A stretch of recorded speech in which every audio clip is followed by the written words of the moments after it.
So federal agents show up. They get a tip off that someone in your jurisdiction has one of these devices, a pistol brace attached to a pistol. We're post 120 days from the registration, amnesty issue and all that kind of stuff. ATF comes knocking in. You get the call from them asking for local cooperation. What do you tell them on the phone? In 2012, the Federal Bureau of Alcohol, Tobacco, Firearms, and Explosives, known more commonly as the ATF, approved a device called a pistol brace as lawful to possess and own. Specifically, the ATF declared that the use and attachment of a pistol brace to a pistol would not convert the pistol into what is known as a short-barreled rifle, or SBR. The significance of this is profound because SBRs are illegal in many states, and in the states where they're not outright illegal, you require ATF permission in advance of assembly. In 2014, the ATF reaffirmed this position when they ruled that shouldering these devices, as you would a rifle, does not legally change the pistol into a rifle or the device into contraband. In the decade following the initial 2012 ATF approval, millions of Americans purchased up to 40 million pistol braces, according to the Congressional Research Office. Then on January 13th, 2023, the ATF did a complete about-face and ruled that virtually all of these devices are a felony to purchase, transfer, and even possess. The penalty? A felony with up to 10 years in prison and massive fines. There are no allowances or provisions to grandfather in any device. For more details on that decision, see my video linked in the description below. But this could be even worse. It remains to be seen at time of filming if the ATF will invoke a rare import law to force the destruction or forfeiture of potentially millions of firearms that the pistol braces had been lawfully attached to. Failure to destroy or turn in these now rifles could result in a felony and up to 5 years in prison if the ATF chooses to enforce it in their version of the interpretation. Now, it's my personal suspicion that they will be clarifying this in the days and maybe weeks to come before the rule goes into effect, but again, at time of filming, we just don't know. All we can do right now is hope and wait for their decision and the inevitable lawsuits to follow. The entire debacle of the ATF moving of the goalposts on lawful gun owners, who they ruled could purchase these items, only to later change their mind with ruinous consequences for lack of compliance, has sparked a sharp rebuke, not only from Second Amendment advocates, but also from within the ranks of law enforcement. Sheriff Brent Waak, who joins me here today, has served more than 28 years in law enforcement, including the last 4 as Sheriff of Polk County, located in beautiful northern Wisconsin, just northeast of Minneapolis. He was recently reelected to a second 4-year term after helping to successfully guide his county through a tumultuous past 4 years. Following the ATF's pistol brace ruling on January 13, 2023, Sheriff Waak sent a letter directly to the director of the ATF, stating his intention to not only not comply with their ruling, but to further protect his citizens against federal agents who seek to enforce it. I was privileged to sit down and chat with Sheriff Waak in the midst of this developing and chaotic situation on January 25th, 2023.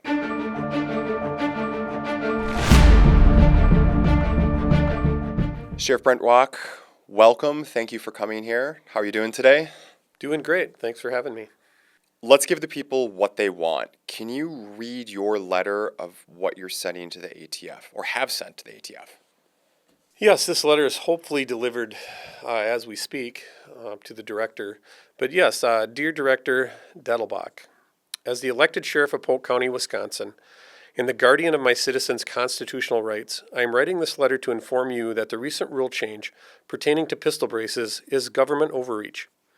This is unconstitutional to allow my citizens for over 10 years to purchase this type of firearm, and then with the strike of your bureaucratic pen, potentially make my citizens felons. Polk County is a Second Amendment sanctuary as of May of 2020. I will not allow your tyrannical government agents to victimize my citizens. I stand ready to defend the rights of honest, law-abiding residents here in Polk County.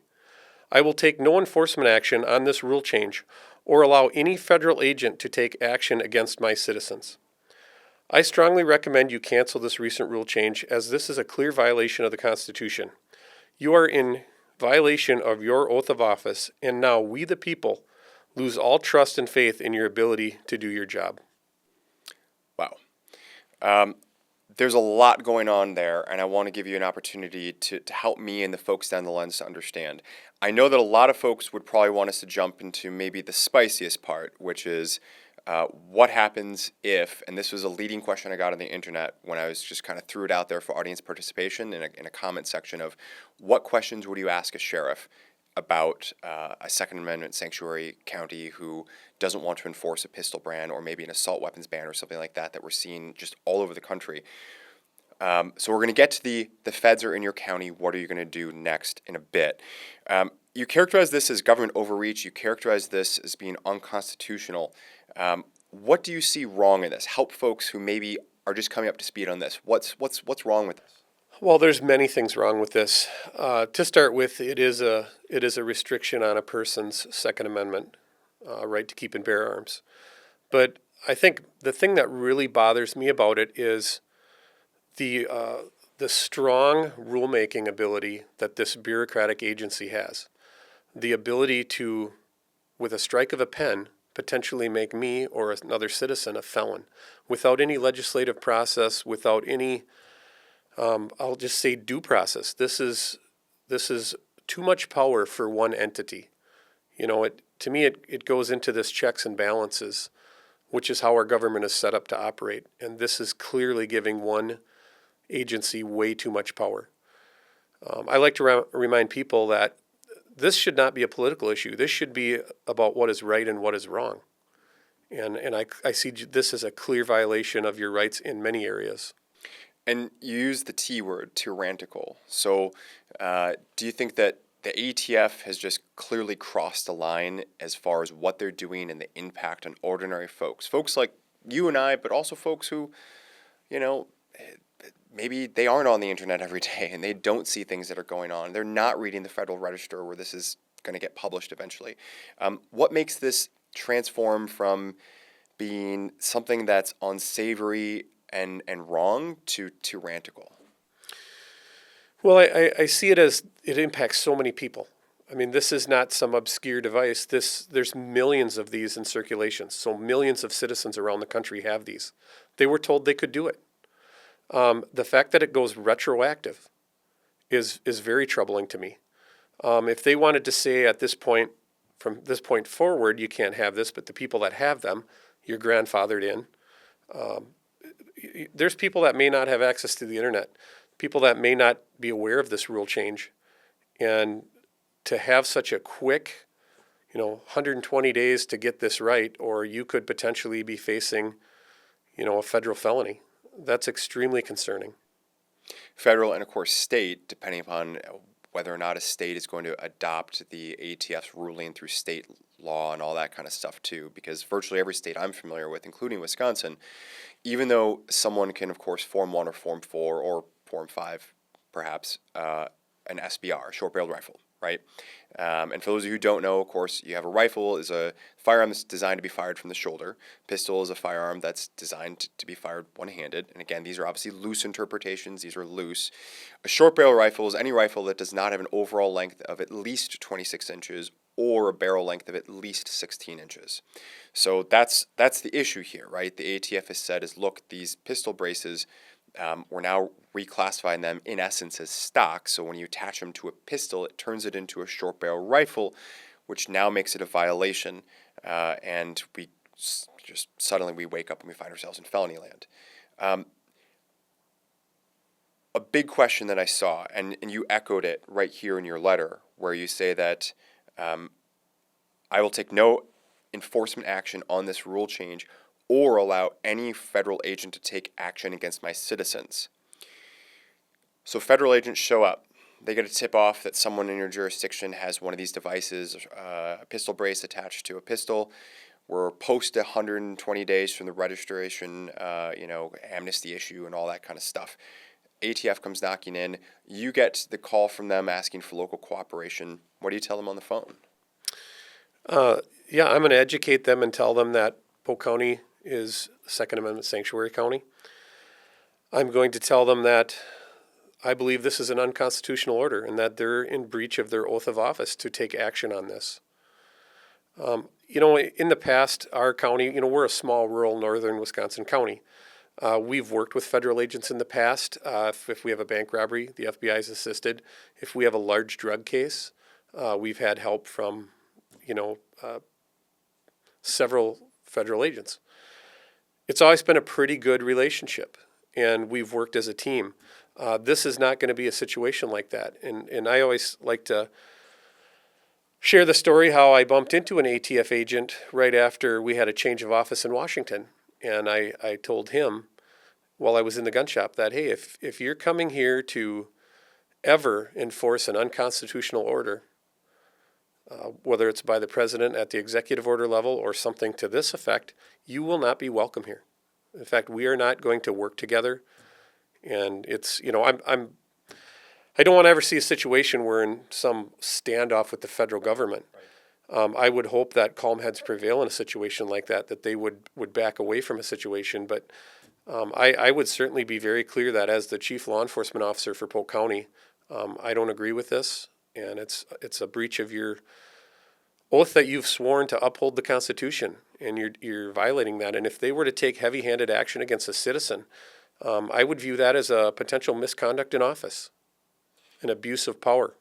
So let's go there. You get a 911 call from a citizen that I've got ATF agents at my door. They're saying they've got a warrant. They're going to come in to get my pistol brace. And what is the Polk County Sheriff's Department going to do? Well, I would certainly try myself to respond and intervene and certainly tell the feds that we don't enforce this here. And again, I wouldn't want to get into an armed conflict with the ATF. It's a good day for no one. Right. I would really hope that prior to this that we get some type of a stoppage in the courts. I mean, this is wrong on so many fronts. I would think that attorney firms are lining up to file a lawsuit against this. They are. They are. Absolutely. So, because I know folks were pushing me to ask you this question, and if you don't have a decision made, I can respect that. I don't want to put you in a situation where you have to make an off the cuff remark or a tactical or legal decision that you are still discussing with the county district attorney or the county corporation office and so forth, right? But I'll try nudging you one more time in case there is an answer that you do want to go on the record as giving of are you going to be arresting or blocking or removing the federal agents if they insist to push the issue? Well, I know in other parts of the country, sheriffs have stood up and said that they would in fact arrest a federal agent for doing something that was extremely unconstitutional. And I guess if we got to that point, I would certainly consider that, absolutely. And for those of you who don't know, in Wisconsin, theft of any firearm is an automatic felony. It's called theft under special circumstances. So you do not need to reach a certain dollar value, which you often see of, theft of retail goods or something like that, or just stealing clothes or whatever from someone's house, or gets to a certain dollar level. If you steal any firearm, doesn't matter if it's a $200 or whatever, that's an automatic felony charge. So you mentioned misconduct in public office. I would add to the pile that, under the premise that, of course, this is all unconstitutional, which in my view it absolutely is, that we are in automatic felony territory is what they would be committing. Do you see it? Would you see it the same way as me? Absolutely. Okay. What is at stake for folks who, look, the Congressional Research Office, as I know you know, has said that there's upwards of 40 million of these devices in circulation. Millions of Americans, including I don't know how many Wisconsinites, are in possession of these items. Why should everyone else care? Even if they're not into firearms, right? If they just kind of shrug their shoulders, I don't even know what these are, it doesn't matter how you describe them to me, I don't own guns, maybe I'm not anti-gun, but I'm just kind of apathetic on the whole issue. If that's possible, if those people still exist today, what would you say to try to get people to care, to understand this is what's at stake here, whether you own one of these devices or not? Well, it's a complex issue. And for example, a lot of these devices were purchased at normal gun shops. They were purchased at gun shows. And if they would follow through on the directions here where they would have to register this as an NFA item, a short-barreled rifle, you no longer can just walk into your local gun shop and sell that unless that gun shop is a Class 3 NFA dealer, and many of them are not. Also, it changes the specific purpose of that gun. Personally, as you know, a pistol can be loaded in a motor vehicle. A rifle cannot. So maybe you've been driving around for a long time with this loaded pistol in your vehicle. Now, after it's registered as a short-barreled rifle, it cannot be loaded. It has to be unloaded. There's that potential. It just changes the purpose for this firearm. You can't just give that firearm to a friend to say, hey, go try this out. You have to always be with that firearm, or it has to be at the address where it's registered to. If you move to another residence, you have to change of address form with the ATF. It's a complex, there's a lot of restrictions that I don't think the average person is aware of. You can't just walk back to that hardware store and sell that firearm. They're going to say, whoa, that has to be transferred. And it'll be interesting to see. And again, I haven't seen what the end results could be, but typically if you sell a short-barreled rifle, there's another fee for transferring that. So is that going to apply? I don't know. I can hear folks saying, why not wait for the courts to figure this out? Why not wait for the legislatures to react? Why does this have to be enforced at the law enforcement level? What would you say to those folks? Well, it's interesting. We see this in other areas when there's a new rule pertaining to hunting and fishing. It's not strictly enforced initially. There's usually a period of public education. And I don't see that with this. I see this as the line in the sand is 120 days. You have that amount of time to fix this, and if you don't, you're risking prison time. And that's concerning. Right. And not just a little bit of prison time, but possibly up to 10 years per device, obviously, is what we're talking about here. So this isn't a ticket or a slap on the wrist or anything like that. If there is some sort of, so as of today is January 25th when we're filming this. I had read, but I didn't have time to read the whole article, that there might be another push, and I don't see it getting anywhere, but another federal push for some sort of so-called assault weapons ban or something like that. Is your commitment to this issue hinging on the fact that first the ATF said this is good to go, so people relied on that, then bought it, and now they're changing their mind? They kind of pulled the old Charlie Brown by moving the goalposts? Or does this run deeper than that to know this is a Second Amendment issue? If there was a federal assault weapons ban, would that also apply to a Second Amendment county like Polk? Absolutely. I'm really frustrated with the honest gun owners constantly being vilified. And, the reality of it is I'm a strong advocate for the Second Amendment. First and foremost, that's my priority. And I tell my staff, if we encountered one of these things used in a violent crime, there's already the laws on the books for armed robbery and homicide and everything else. It isn't this, aha, now we got you with a pistol brace. This is a realistic part of, I don't have any problem making arrests for people that are committing violent crimes with firearms. I have a problem with the government targeting the honest, law-abiding citizen who went through a background check to buy this firearm, typically at a new gun shop or at a gun shop when they buy this new item. They're subject to that background check. Now they have to worry that, what do I do with this thing? And what if you're not tech savvy? What if you don't know how to access that ATF website? Internet problems in my county. I'm a rural county. That's one of the priorities for my county the last 2 years is to expand broadband internet service. There are still people that choose not to have internet and live out in a very rural, simplistic life, and they're also firearms enthusiasts. They're putting themselves at risk when we impose a law like this. And it's not a law, it's a rule change. They're changing the rules. I find it to be unethical for a law enforcement agency like the ATF, part of the Department of Justice, to pass a rule that allows people, 40 million of us, to buy these things. And then overnight it's changed. It's like it's a form of entrapment. Hey, go ahead and buy this. Now that we got enough of them out there, now we change the rules and we can make you all felons. I find that to be just in very poor taste. So what do you think the solution is to prevent, because this is by no means the first time the ATF has first approved something and then later walked it back. I mean, bump stocks is another recent thing we can all point to. Aiken's devices, Tommy built issues. I mean, there's a lot of things we could cite to. What is the solution in your mind? Is there a solution in your mind to make sure that this doesn't keep happening? Well, I think the power of the ATF needs to be rolled back. I think the courts need to recognize that they have far too much power. I think the solution lies in, the fact that any rule change should never be retroactive.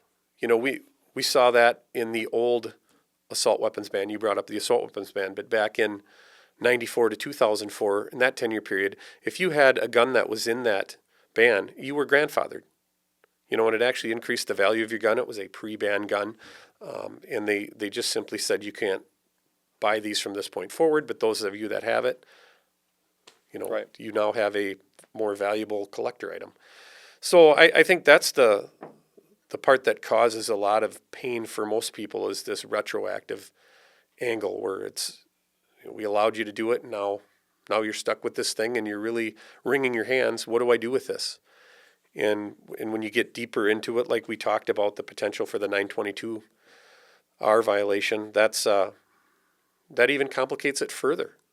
Now you have to know if the internals in your firearm are foreign made or USA made. Because again, it's completely changing what the purpose of that firearm was. The purpose was to buy that as a pistol.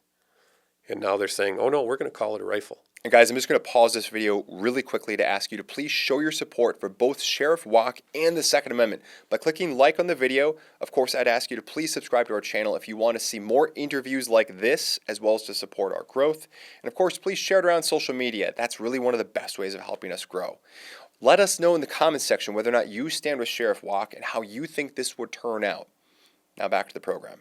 I'm guessing that your critics may point out of that, or not point out, but they'll try to gotcha, you know what I mean, of saying, look, it's not the sheriff's role to determine what laws are constitutional or unconstitutional. How would you respond to that? Well, I think we are always in a situation where we have to always be up to speed on, because the laws are changing. We get legal updates. In the attorney world, you have legal updates. Court cases made today can impact how we do things. So we always are on the cutting edge of what is right and wrong. And I think that it is the sheriff's role when we take our oath of office, and we are part of the executive branch of government, to be able to vet through, and we have discretion. We have that discretion. The only law we really don't have discretion on is the domestic violence law in Wisconsin. Those are, if there's a clear violation, we're mandated to make an arrest. I'm not mandated to go out and enforce this federal law. And I think it's good judgment, and it's a duty. It's a duty of upholding our Constitution. That's part of the first thing you say in your oath of office. And I take that very seriously. Right, and the way that I've tried to explain this to folks, and I don't know if you would agree with me on this, is the fact that, look, if you've got a law and you've got the Constitution, if they don't look like they agree, then this isn't a matter of I'm not obeying the law. This is a matter of, well, are you going to disobey the Constitution? It's here's two, choose one. You cannot serve two masters in essence, and of course, defaulting to the Constitution, defaulting to the Second Amendment. That's, the bedrock of our society here. So that's what you have to go with, right? Absolutely. Are there any other firearm laws that are on the books, whether NFA or anything else, where you look at it and you go, you know what? Since we're visiting the topic of the ATF, since we're visiting the topic of pistol braces, here's some other things that I don't think should be enforced. Or are there things that fall into a category of these are things that I'll reluctantly enforce or something like that? Well, that's an interesting question. I am by no means an expert on every little nitpicky ATF rule and regulation. I like to think I have enough of the pulse. I have a passion for guns, collecting them. Like in my travels as the sheriff in Polk County, I frequently visit the gun shops to let the owners in that know that I stand with them and support the right of good citizens to possess guns. I think there's issues with some of the suppressor laws I don't like. And one of the things One of the reasons I don't personally own suppressors is the sheer time it takes to get one. And that's why I'm shocked that the ATF thinks they can register 40 million arm braces in 3 months. When we look at a suppressor, sometimes you're waiting up to a year for those to get approved. So for me, it's there's a lot to take in. I've always been a very straightforward person when we've encountered a firearm. And I will say, this might go off topic a little bit, but one of my frustrations has always been, in my close to 30 years of law enforcement, I don't know that I've ever seen somebody convicted of being a felon in possession of a firearm. When we do a drug raid and we find a felon that is in possession, it seems like those always kind of get pushed on the back burner. Always in some plea agreement that charge gets pushed away. Very few times has the federal government ever stepped up and taken a gun case when we've thought we had a good one. We caught a violent felon with a firearm, and we wanted the federal government to take that case. They've been very reluctant. Why do you think that is? I think it's staffing. I think it's, I honestly don't know why that is. It is frustrating though, because like I say, I've had an evidence room. I tell the story. I had an actual machine gun, an actual Class 3 machine gun, taken off a convicted drug felon, and the feds would not take that case. Like it was registered on the registry, or it was an illegal? It was illegal. It was an actual machine gun. Okay. And this was in the hands of a convicted felon, and the feds would not take that case. And I'm always really surprised at that. I mean, those seems to me that would be a slam dunk case. The person's a convicted felon, they possess the firearm illegally, and we struggle to see conviction rates or even to get interest in prosecuting those. So I'm always troubled that the focus now is to go after the 40 million people that lawfully purchased this firearm and this device. If we're talking about illegal folks possessing firearms and continuing our detour off topic, but I'm prepared to go off topic if you are. Sure. Because that's where all the good stuff happens, right? Something that in my role as a defense attorney, because we get, everyone calls us. I mean, we get, I don't even know how many calls a week. I should actually measure it at some point. We get all sorts of people, all walks of life calls. I always enjoy having conversations with them, even though it's often quite clear from the outset that this is not going to happen, right? We're not going to be their attorney. But I like to ask them, what kind of firearms? What can you buy off the street? What kind of this? What kind of that? To get a sense as to where are criminals, where are bad guys? And I say that not because they're calling me. I say that because you talk to them a bit, and it's pretty clear, not the best people all the time, right? Where are they getting their guns? What kind of guns are they carrying? Why do they choose those guns? Who are they targeting for robberies, for break-ins, for burglaries, all that kind of stuff? You come from a pretty rural county, safe to say. I'm in the suburbs of Milwaukee, which, we've got a couple million people in the Milwaukee metropolitan area. One of the many nicknames for Milwaukee is Kilwaukee. Lots of crime, massive, just huge violence problems, in the neighborhoods surrounding downtown. Can you speak to, in a more rural setting, what kind of firearms, and I mean bad guys, I don't mean good guys who they had some sort of, mischief they got caught up in as a teenager, now they're 20 years on, they've been paying taxes, raising a family, and so forth. I mean, you mentioned drug dealers, and I'm talking bad actors, right? What kind of firearms do you see them get? What kind of firearms do you see them choose to have? Do they seem to know their stuff? Do they not seem to know their stuff? Can you speak to any of that? Because I know folks are curious. Well, as you know, the firearms that interest me come with a high price tag.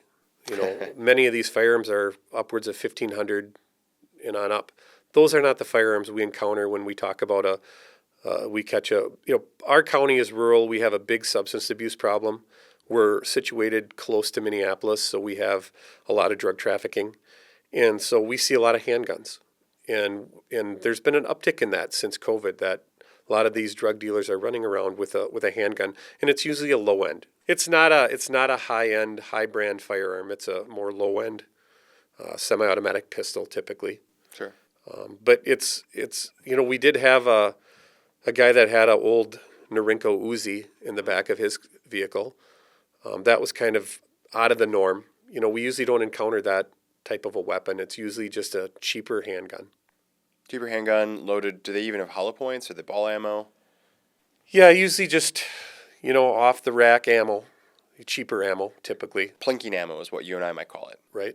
right? What percentage of those firearms do you think actually work? Like if you took it to the range to fire it half, three quarters? Well, I would bet most of them work. Okay.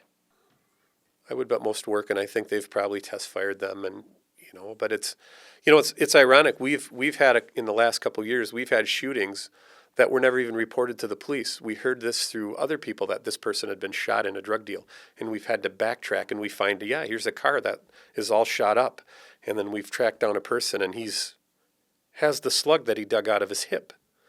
And Wow. we've got convictions on those. And so it's ironic to think that here you would have this shooting and it was never even reported. It was through word of mouth we learned of it. And then my investigator group had to work that case backwards to figure out what happened. And certainly we got a conviction on those cases as well. But so I think, they do have functioning firearms. And Right. I don't see rules like this having virtually any impact on changing how crime is in our country. The biggest impact this has is to the honest person who goes out and enjoys sporting firearms, shooting at the range, and has walked into their gun shop and said, "Oh, that looks interesting. What is that? Oh, it's perfectly legal to buy this. Here you go." And now, 10 years later, now you're sitting with this question: what do I do with this? I really suspect that what I'm about to say does not apply to you in Polk County. I know a lot of different law enforcement officers, around the Milwaukee area, elsewhere as well, but around the Milwaukee area. And something that always strikes me is there can be, particularly in a major metropolitan department, such a disconnect between the officers, the patrol officers, the beat officers on the street, the detectives and so forth, versus the politicians with badges is really what it feels like sometimes, who are advancing different agendas and doing different things that, the B cops I talk to, they're like, this isn't going to change anything. This is stupid. This makes our job more complicated and difficult, which will result in us being less effective at serving the community. Are you familiar with, or have you seen that either in other rural areas, or is this something that, to your mind, really exists largely in kind of much more so in more like major metropolitan areas? Well, I think that ties into the uniqueness of the office of sheriff, that though we are politicians, we can stand up and do the right thing, and we don't have some mayor or some board directing us on what to say. We are independent, constitutional office. So what you often see in these large metro areas is there is a political agenda, and their chief of police becomes the talking point for the mayor and the board, and the sheriff doesn't have to play that way. The sheriff can do the right thing, and we answer to the voting public. I don't answer to the board. I don't answer to a mayor. And you largely see in the large cities that it is very political, and these police departments are directed, and politics do weigh in to their jobs quite a bit. I feel very fortunate to be in this role as sheriff, that I can make a stand when I see something I believe is highly unconstitutional. I don't think a police chief would dare do that. His job is at will. And so I think that's the unique part of being sheriff. If you were to be made director of the ATF today, I'm sorry, but if I could wave a wand and do that, what would be your day one? Are you reorganizing to go after this or that? Are you going after weapons being smuggled across borders? Are you abolishing the ATF? What would be your lineup of, okay, here is Sheriff Waak's, Director Waak's to-do list? Well, the first thing we'd do is to take this off the table. This needs to be thought out better. This is a clear violation of due process.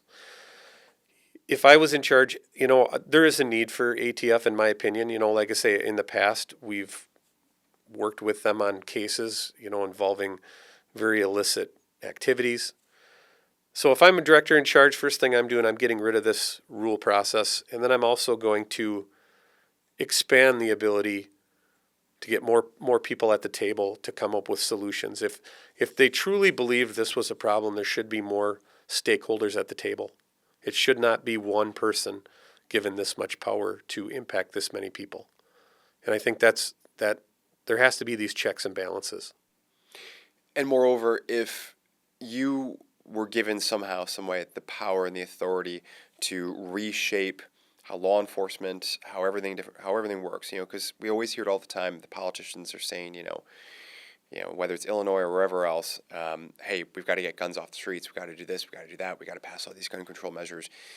In your experience in 28 years in law enforcement, is that moving the needle in any real way in the actual trenches of what you see? Absolutely not.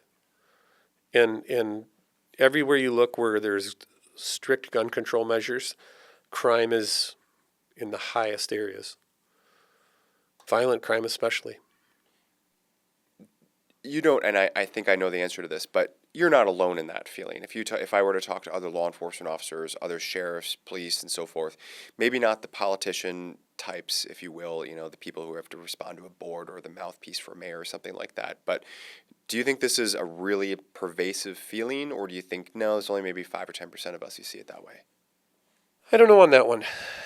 I think that the pulse of the street cop, they're very in tune with their citizens, and if they do their jobs right, they have a sense of what their community is feeling.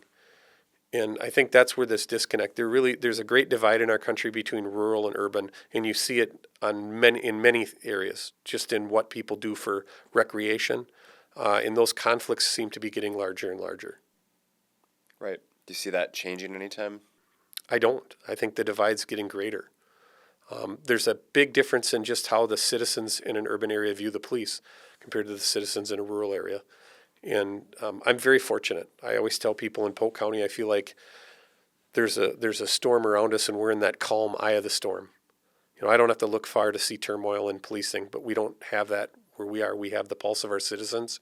We have the trust and support of our citizens. And we work really hard to do that.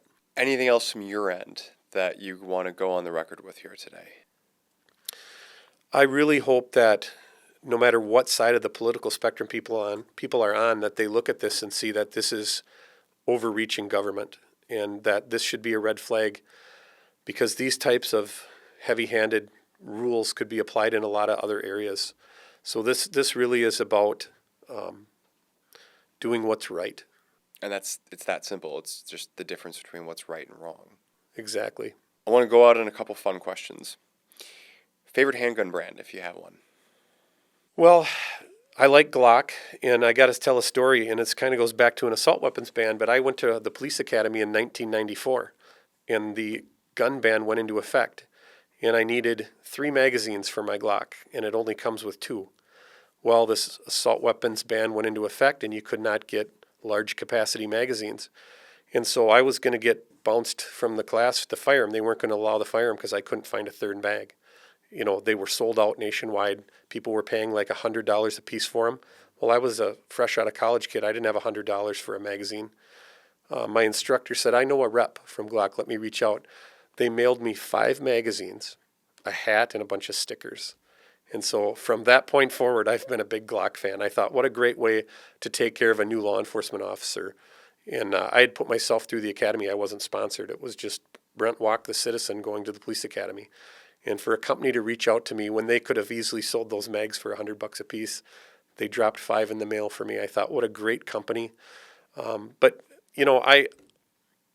there's many. We do carry Glocks at the department, at the agency. So I've always been a Glock fan. Favorite rifle brand for hunting? You mentioned that you're a hunter. Well, it's interesting. I carry a lot of different guns when I go hunting. When I go up north. We're trying to keep it under a 3-hour video here. Yes, I was going to say, I like Browning for a traditional hunting rifle. I like Winchester for a traditional hunting rifle. In fact, I have a Winchester hanging on the wall in my sheriff's office because I think every sheriff ought to look at the heritage of America, and Winchester is hung in a lot of sheriff's offices. Model 70, I assume? No, it's a Model 94 lever gun. All right. I got it hanging on display. I didn't even know I didn't go back that far. So 30-30? 30-30. Fantastic. Pre-64? It's a commemorative. It's a legendary lawman commemorative. So, but that's the thing that upsets me so when I hear that, oh, the AR is a terrible hunting gun. It's actually a fantastic hunting gun. For coyote hunting, it's probably one of the best. And so I frequently carry an AR when I'm out in the woods. AR-10 or AR-15? Both. Favorite calibers for coyote hunting then? Probably 223. Just great ammo, works all the way around. Yeah, and it does a nice job. A long range, very nice weapon. Favorite shotgun brand, if you have one? Well, I was Benelli for the longest time, and then I went to a Browning. So you're syncing up into just a couple brands then, is what I'm hearing. Sure. Okay. Do you have a favorite ammunition brand? Yeah, I ammo has been so difficult to get. I would say whatever is in stock is my favorite brand. That's not the wrong answer, that's for sure. Fair enough. And then any particular favorite holster for concealed carry brand? No, I don't have any preference on that. Just whatever feels comfortable. Well, hopefully one of these companies will see this interview and you'll get a new call from a new rep who will want to take care of Wisconsin's favorite sheriff. So, Sheriff Waak, really appreciate you coming in here today. Hopefully we'll see you again soon. Thank you. Guys, if you liked this video, if you want to show your support for Sheriff Waak and this channel, then again, please take a moment, consider clicking like, let us know in the comment section below what you thought of all this. How do you think this is going to turn out? Not only with Sheriff Waak, but this entire situation. Let us know in the comment section below. Let us know if you want us to see Sheriff Waak come back on the program. Of course, help us grow by clicking subscribe, share this video around, and thank you for watching to the very end. Both myself and the algorithm thank you. Guys, if you enjoyed this video, I'd invite you to please consider checking out some of our other great content. Once more, it's a way of helping the channel grow. I'll see you in the next one.